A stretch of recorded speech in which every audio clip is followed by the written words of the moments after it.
Assalamualaikum warahmatullahi wabarakatuh. Para pemirsa yang dirahmati Allah, marilah kita bersama-sama mendengarkan tausiah dari Ustadz Saiful Karim berasal dari Garut, Jawa Barat. Kalau berbicara makhluk itu jangan selalu fokus pada yang kelihatan. Karena hidup itu tidak pernah mati. Walaupun orang tua kita hari ini tidak bersama kita lagi secara fisik, tetapi secara spiritual, secara rohani, beliau tidak pernah mengalami kematian. Beliau ada di sini.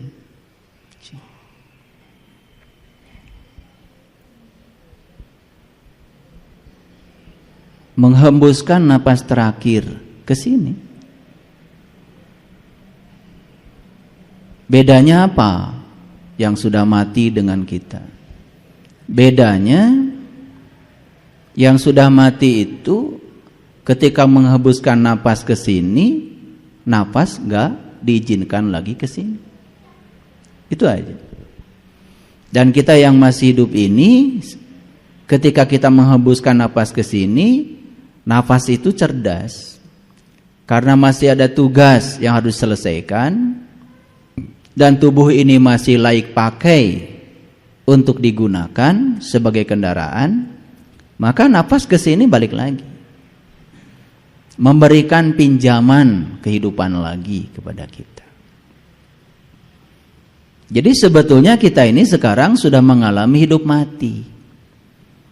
Karena napas itu masuk berarti hidup, keluar berarti mati, masuk lagi hidup, keluar mati. Jadi lampu yang ada di masjid ini tidak hidup terus, ini hidup mati.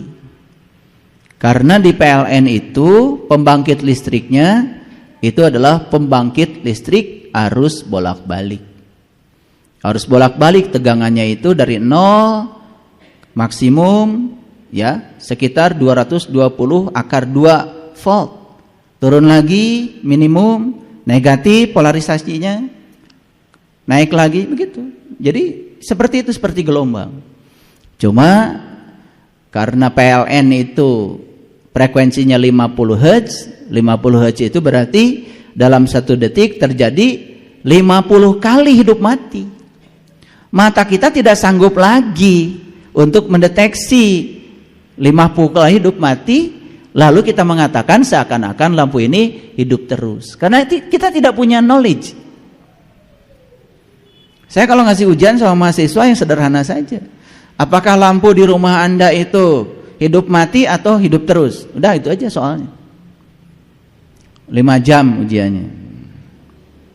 Udah, kalau dia bisa menguraikan terus sampai bagaimana prinsip kerja generator listrik, bagaimana generator menghasilkan GGL induksi, bagaimana kumparan berputar dalam medan magnet sehingga timbul yang namanya arus listrik, apa bedanya arus listrik AC dengan DC, diuraikan tuh. Kalau mahasiswa cerdas keluar tuh rumus-rumusnya.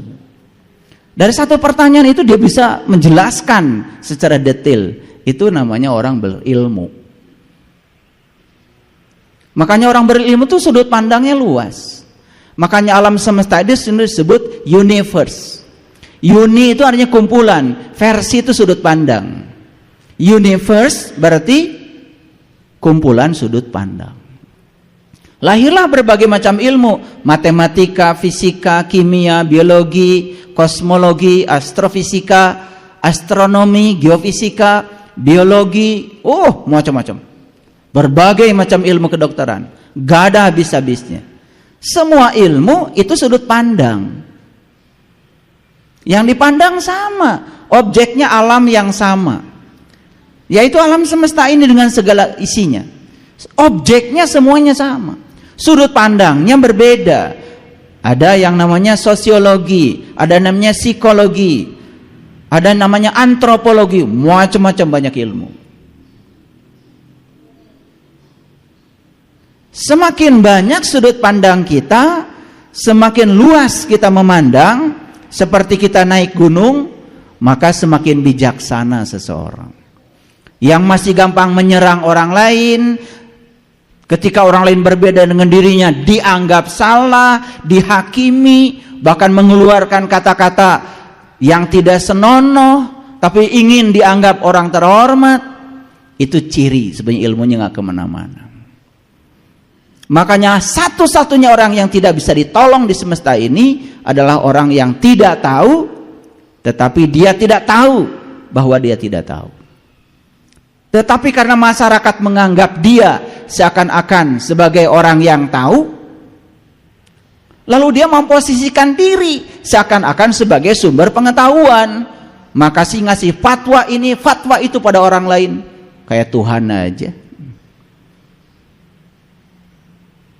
Udah jelas di Quran dikatakan, sesungguhnya hanya Tuhanmu yang tahu siapa yang tersesat di jalannya dan siapa yang mendapatkan petunjuk. Inna rabbaka huwa a'lamu biman dola an sabilihi wa huwa a'lamu bil muhtadin. Hanya Allah yang tahu. Lah kamu ini yang ilmunya cuma sedikit, pencitraan saja. Makanya tidak boleh menghakimi siapapun. Ketika orang lain melakukan kesalahan pun tidak boleh dihakimi. Karena apa? Biarkan saja.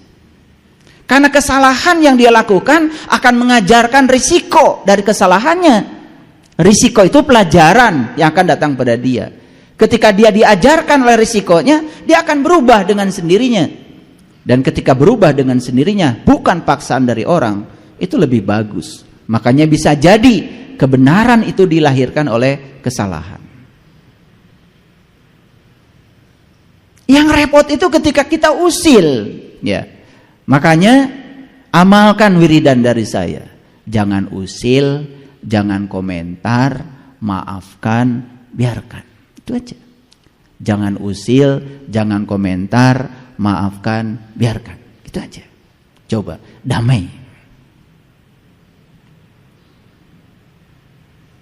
Oleh karena itu mari kita bersyukur hari ini kita diberi kesempatan kembali untuk memotret diri kita, melihat sesungguhnya diri kita secara jujur, sejujur-jujurnya, dan semoga keluar dari ruangan ini kita bisa mengalami perubahan kesadaran. Yang paling tahu diri kita adalah diri kita sendiri. Oleh karena itu kita berikan penghormatan yang setinggi-tingginya kepada Dia Sang Hidup yang masih memberikan kesempatan kepada kita untuk hidup. Kita puji Allah membaca hamdalah. Alhamdulillahi rabbil alamin. Mari kita sapa asma Allah dengan kelembutan dan cinta. Semoga Allah membukakan pintu kecerdasan kita, memampukan kita untuk melaksanakan semua ilmu yang kita serap hari ini dalam kehidupan kita. Kita bacakan basmalah. Bismillahirrahmanirrahim.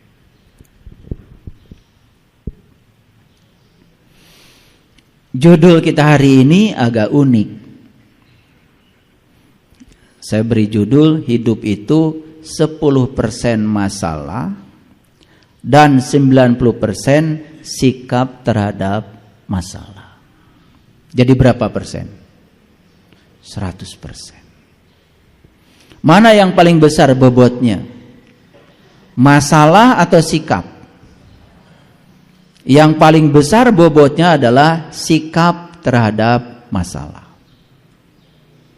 Ada orang menghina kita,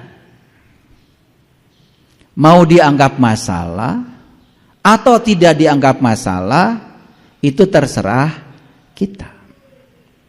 Karena sesungguhnya masalah itu tidak ada awalnya, diadakan oleh kita. Sekarang anggap saja itu masalah, karena dia telah menyakiti saya, dia telah menghina nama baik saya. Anggap itu masalah.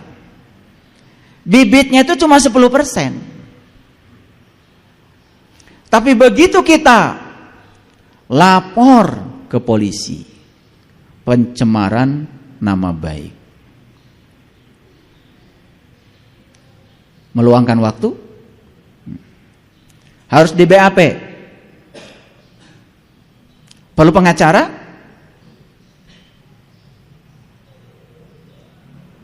Perlu uang kira-kira?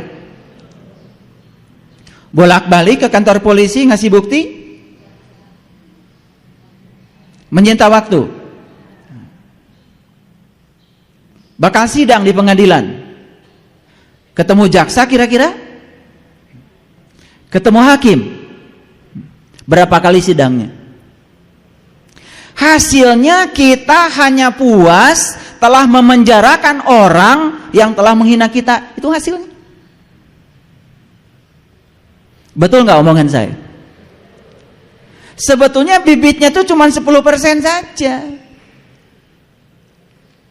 Masalah besarnya itu diciptakan oleh ego kita sendiri, pikiran kita sendiri, diri palsu kita. Ujung-ujungnya hanya puas kita telah berhasil memenjarakan orang, mencelakakan orang yang kita sebut telah menyakiti kita. Sibuk nggak kita? Sibuk apa kita? Bodoh nggak kita? Yang cerdas, nih yang cerdas. Ketika dia menghina saya, ya saya tidak akan terhina. Karena sesungguhnya dia menghinakan dirinya sendiri. Kalau saya tidak mengizinkan diri saya terhina, ya saya tidak akan terhina. Saya juga tidak sakit hati kok. Kenapa? Karena sakit hati itu bukan buatan orang yang menghina kita, buatan pikiran kita. Karena pikiran ingin orang itu seperti yang kita mau. Ketika orang tidak seperti yang kita mau, maka kita sakit hati. Orang yang sadar, sesadar-sadarnya tahu kalau sakit hati buatan dirinya, bukan buatan orang. Buat apa saya repot-repot kesana kemari? Ya sudah, saya maafkan saja. Selesai? Ada masalah? Tidak ada. Jujur ya. Jujur nih, wajah-wajah sibuk semua nih kelihatan. Ini wajah-wajah 90% ini. Ini wajah-wajah 90%. Wajah-wajah ruwet.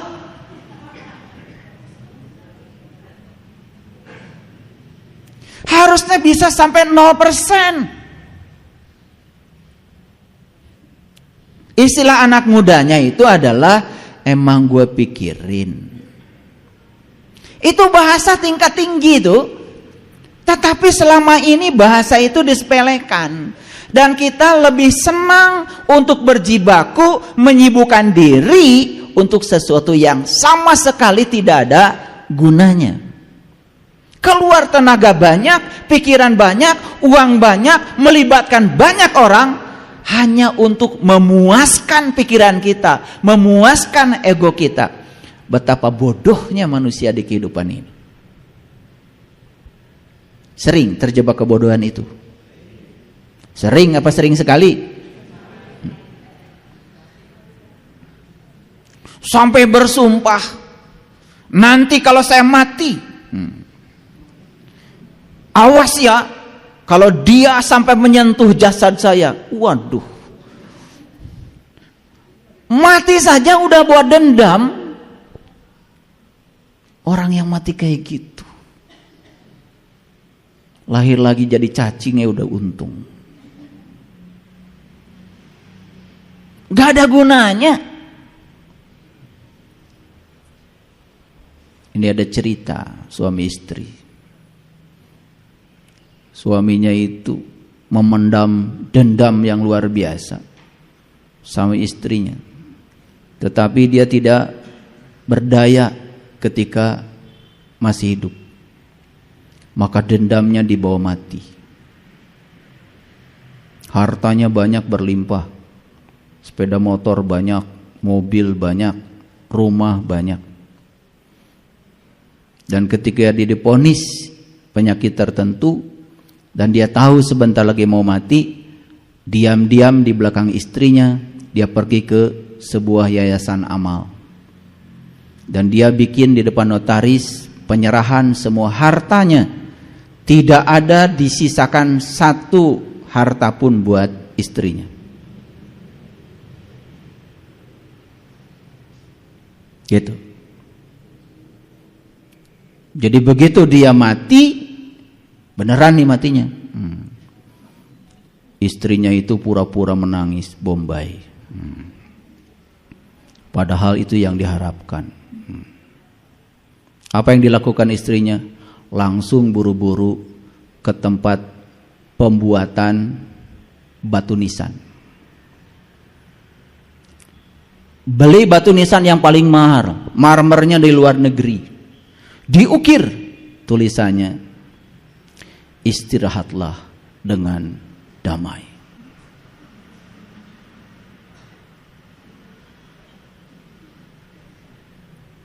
Proses pemakaman mewah karena duitnya banyak. Batu nisan pun yang mahal. 3 hari setelah pemakaman selesai, dia baru mencari surat-surat. Ternyata semua surat-surat berharga sudah tidak ada di rumah lagi. Datanglah dari Yayasan Amal untuk mengambil semua harta karena sudah terjadi perjanjian di depan notaris. Kira-kira kecewa nggak istrinya ini?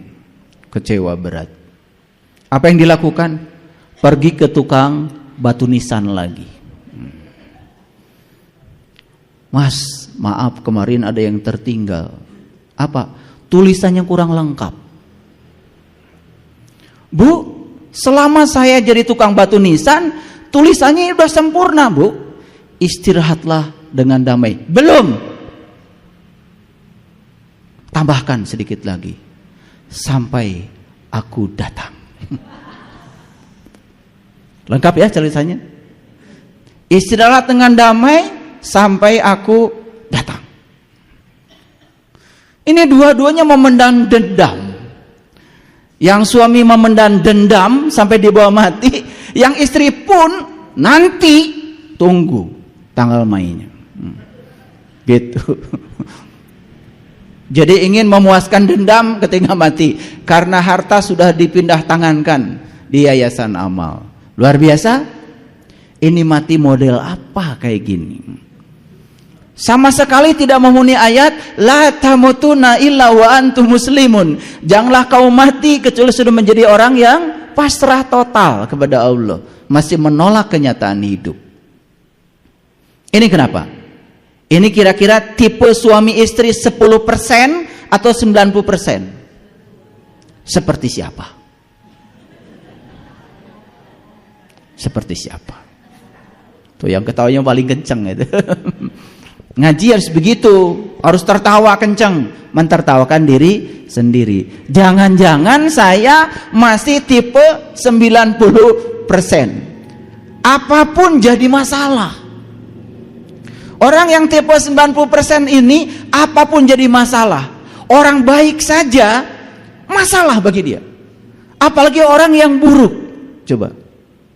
Kesulitan udah jelas jadi masalah, tidak jadi peluang. Apalagi ya, peluang saja jadi masalah, apalagi kesulitan bagi dia. Orang yang kayak gini, peluang saja masalah bagi dia, apalagi kesulitan. Jadi tidak ada di kehidupannya itu yang baik. Semua sudut pandangnya dalam otaknya dia itu buruk semua. Kenapa bisa begitu? Satu, karena dia mengizinkan pikirannya selalu buruk. Yang kedua, dia juga terdidik di tempat yang buruk. Karena ketika kita bayi, kita ini punya yang namanya mirror neuron, cermin saraf. Jadi semua yang kita saksikan itu akan tercerminkan di alam bawah sadar otak kita. Dan itu akan nampak suatu saat pada saat kita dewasa. Itu yang disebut dengan long term memory. Dan itu harus disembuhkan. Sangat berbahaya. Nah, kenapa saya berbicara ini? Ini penting. Ini penting. Karena kadang-kadang kita ini kalau tidak disadarkan, gak sadar-sadar. Karena selama ini kadang-kadang menganggap, wah kurang apa ibadah saya, kurang apa doa saya. Wah semua doa apal. Semua doa untuk mengatur Allah supaya Allah takluk dan taat pada keinginan kita, apal semua.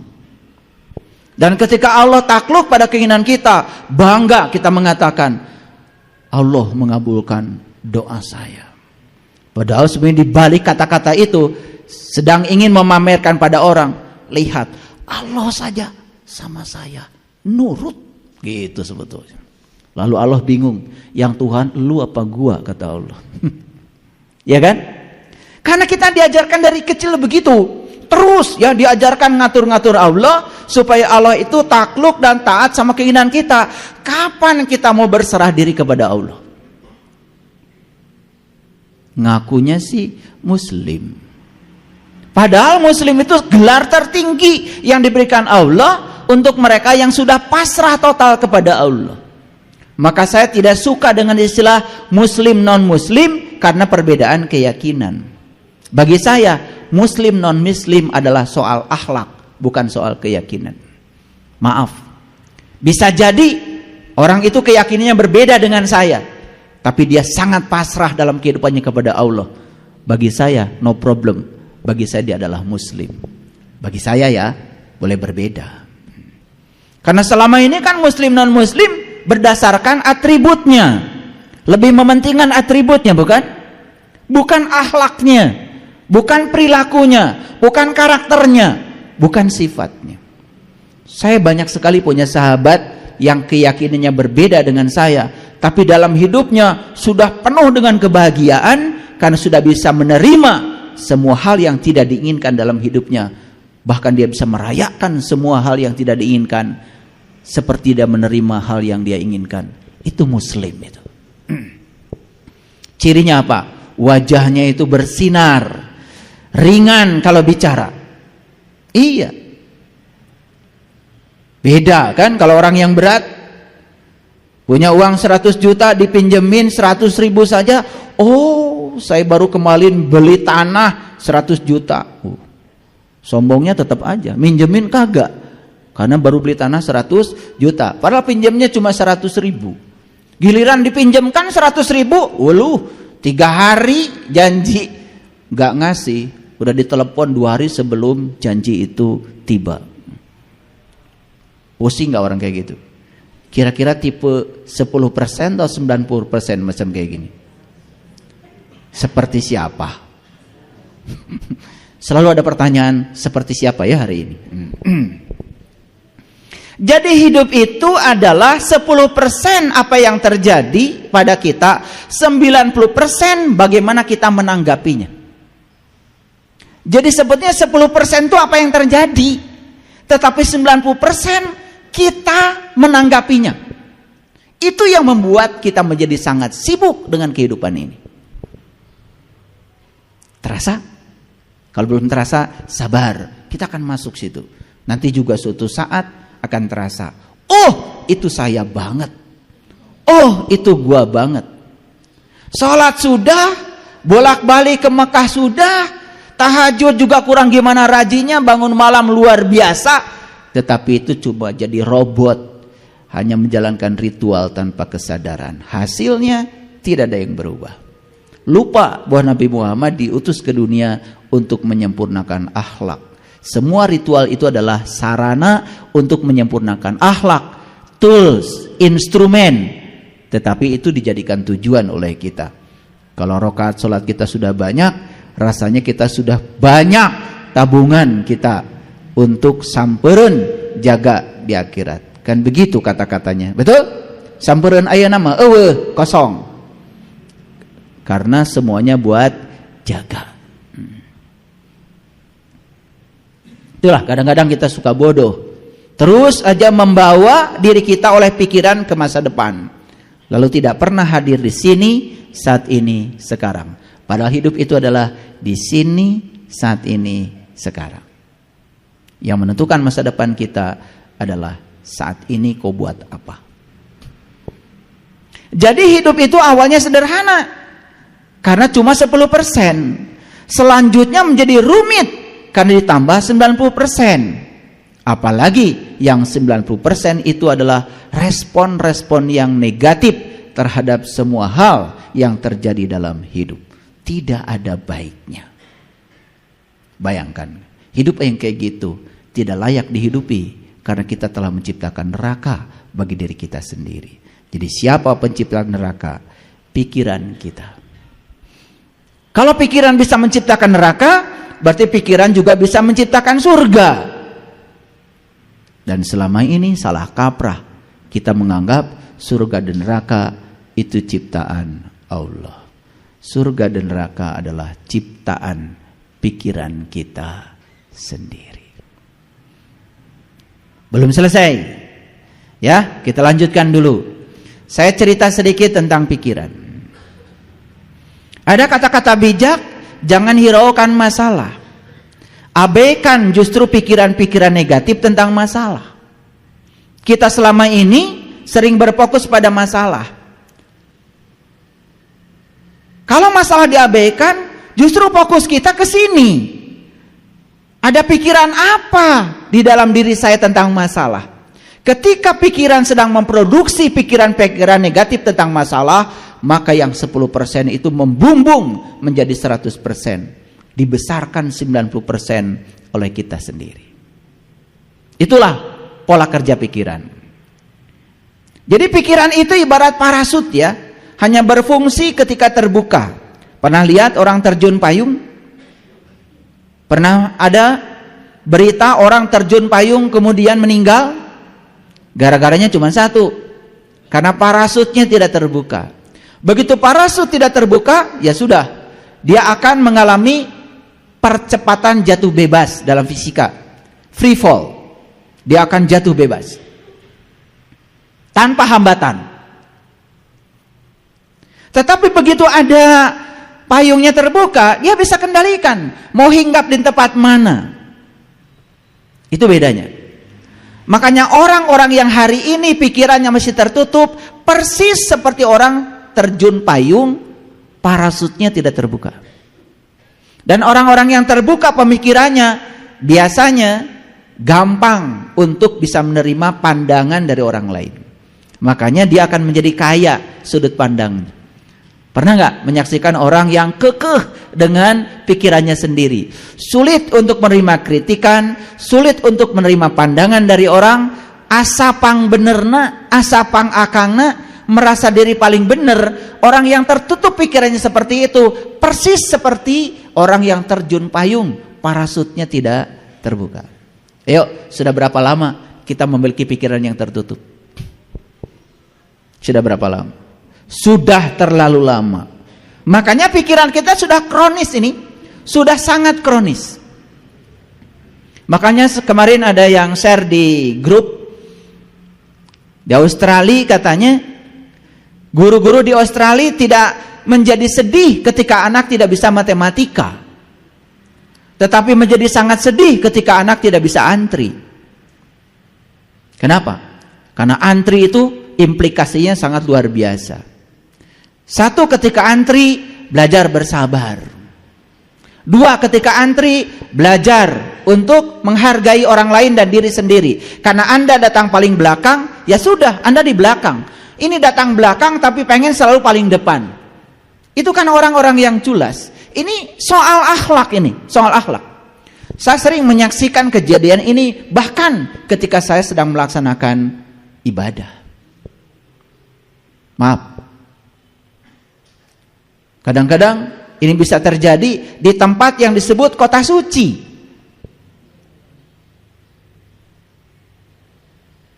Tidak bisa antri. Bahkan antri itu apa? Belajar untuk tidak menunggu.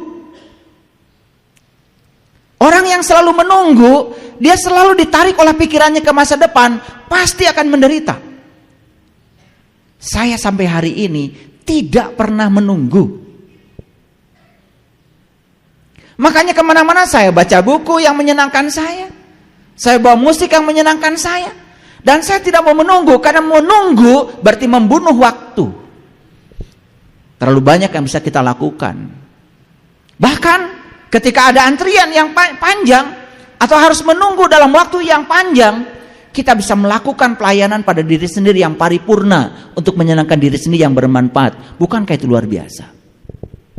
Jadi masuk akal kalau orang Australia ya sangat khawatir ketika anak tidak bisa antri. Karena apa? Ternyata katanya untuk membuat seseorang bisa antri perlu waktu belasan tahun. Tapi untuk bisa matematika hanya perlu kursus 6 bulan. Bayangkan. Negara yang beradab seperti itu, ya, menitik beratkan pada aspek etika, adab. Bukankah ini sebetulnya yang dikatakan oleh Rasulullah? Tidak disebut orang yang beriman jika tetanggamu tidak nyaman dengan kata-katamu. Tidak disebut orang beriman jika kamu jalan di sebuah jalan, lihat ranting, kamu tidak singkirkan. Berbahaya bagi orang lain tapi kamu tidak peduli. Tidak disebut orang beriman.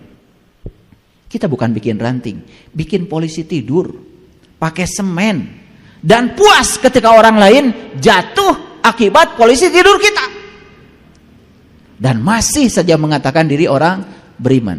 Bahkan polisi tidurnya tepat di depan masjid. Luar biasa? Siapa yang luar biasa? Kita. Lu kali, gua kagak. Awas, jangan pengen kita terus. Kita ini susah sekali bilang saya. Ini kebiasaan, pengen bareng-bareng. Saya sering tanya, siapa yang begitu? Kita. Loh, kita? Lu aja kali, gua kagak. Jadi untuk bilang saya itu, ini karakter. Ini kebiasaan tidak mau bertanggung jawab. Jadi inginnya rame-rame. Ini karakter. Ini saya bicara karakter, karena judulnya ini soal karakter. Nanti kita akan pakai ayat supaya jelas. Baik, lanjutkan dulu. Ketika pikiran diam, seluruh alam semesta akan menyerah. Maka ada kata-kata, jika kamu mengangkat tangan, maka Allah akan turun tangan. Dan jika kamu turun tangan, Allah akan angkat tangan. Ini kata-kata yang luar biasa. Cuman implementasinya kadang-kadang gak ngerti. Jika pikiran diam, seluruh alam semesta akan menyerah. Maka belajar mendiamkan pikiran. Gimana caranya? Itulah pentingnya meditasi. Alergi dengan meditasi, ganti muraqabah ke, muhasabah ke, pakai biar Arab. Tapi intinya adalah belajar menyadari bahwa pikiran bukan diri kita. Belajar menyadari bahwa tubuh bukan diri kita. Diri kita yang sebenarnya adalah sang kesadaran pengamat bagi pikiran. Gak akan larut kalau begitu. Yang melakukan yang begini kebanyakan justru orang lain, bukan kita. Padahal ini ajaran Islam luar biasa. Quran mengajarkan kita untuk belajar muraqabah, muhasabah, musyahadah, mukasyafah. Ini ajaran Islam. Tetapi implementasinya kita nggak ngerti. Coba kalau ditanya gimana cara mendiamkan pikiran, banyak yang belum tahu. Malah ngomongnya gimana cara membunuh pikiran. Pikiran nggak bisa dibunuh. Pikiran tuh kayak anak kecil. Kayak anak kecil pikiran tuh. Kalau anak kecil sedang pegang mainan, ambil mainannya pasti nangis. Cara mengambil mainan itu kasih mainan baru dia akan senang. Makanya kalau kita mau mendiamkan pikiran, kasih mainan baru. Caranya sederhana. Fokuskan pikiran pada nafas. Menyadari nafas kita masuk, keluar, datang dan pergi. Menyadari bahwa kita sedang mengalami hidup dan mati. Menyadari bahwa sesungguhnya dalam diri kita ada Dia yang tidak pernah tidur, nggak pernah ngantuk. La ta'khudhu sinatu wala naum. Nafas adalah wujud nyata kehadiran Allah dalam diri. Makanya memfokuskan pikiran pada nafas membuat pikiran kita diam. Ketika diam, pikiran ini tidak terlalu galak. Coba. Kalau tidak bisa begitu, mindfulness. Caranya apa? Tarik napas hitungan 4, tahan napas hitungan 7, buang napas hitungan 9. Akan tenang. Lambatkan jantung kita. Pikiran akan diam. Pikiran diam, perasaan akan tenang. Itu teknik-teknik sederhana yang kita lupakan. Padahal ini adalah ajaran leluhur kita yang sangat luar biasa. Pernah melakukan begitu? Ketika kesal, tarik nafas yang dalam. Menikmati kehadiran nafas dalam diri. Pernah? Enggak. Padahal sangat sederhana. Ini yang hilang dari kehidupan kita. Lalu kita menjadi sangat terbiasa untuk reaktif, tidak bertanggung jawab. Itulah. Lihat saya semuanya. Jadi pikiran ini persis seperti kabut. Sedangkan kesadaran kita, diri sejati kita, persis seperti langit biru. Coba, langit tetap saja biru. Ada kabut, tidak ada kabut. Kabut itu kadang hitam, kadang putih. Ada dan tiada. Tapi langit tetap aja biru. Makanya orang-orang yang sudah menjadi langit biru, yang sudah berkesadaran tinggi, bahasa Qur'annya sudah mencapai sakinah, itu dilambangkan dengan teratai. Teratai itu semakin kotor tempat dia tumbuh, semakin indah dan bening bunganya. Makanya teratai menjadi lambang meditasi. Makanya orang bijak mengatakan, jadilah langit biru, jadilah layar. Pernah lihat layar?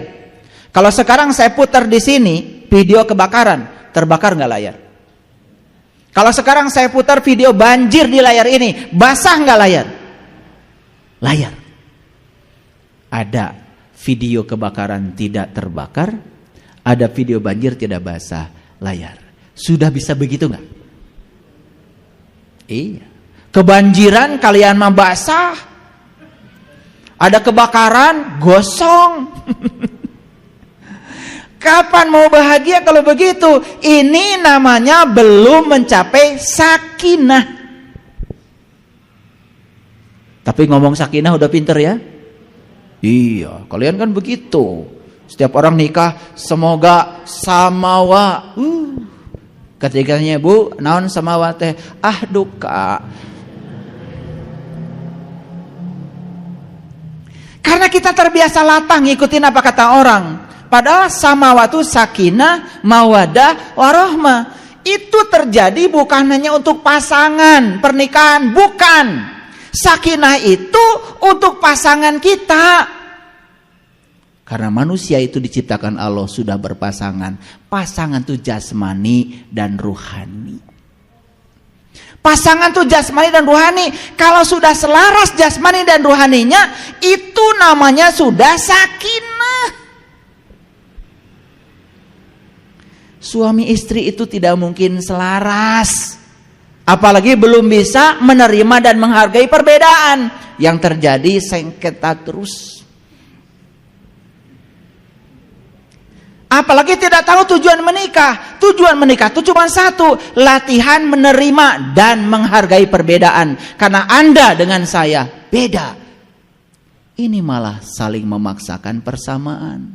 Bikin dalil-dalil. Sebagai istri, awas. Kamu tidak akan masuk surga sebelum dapat restu dari saya.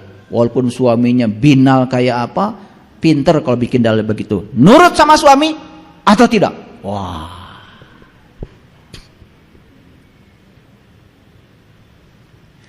Orang yang macam gini, diktator kayak gini, jelas tidak akan bisa menerima pasangannya apa adanya. Dia ingin pasangannya seperti yang ada di pikirannya. Ketika tidak seperti yang ada di pikirannya, out. Dan yang lucu, ini dilakukan oleh orang-orang yang mengatakan dirinya adalah tokoh-tokoh agama. Tidak cocok dengan pasangan, cerai.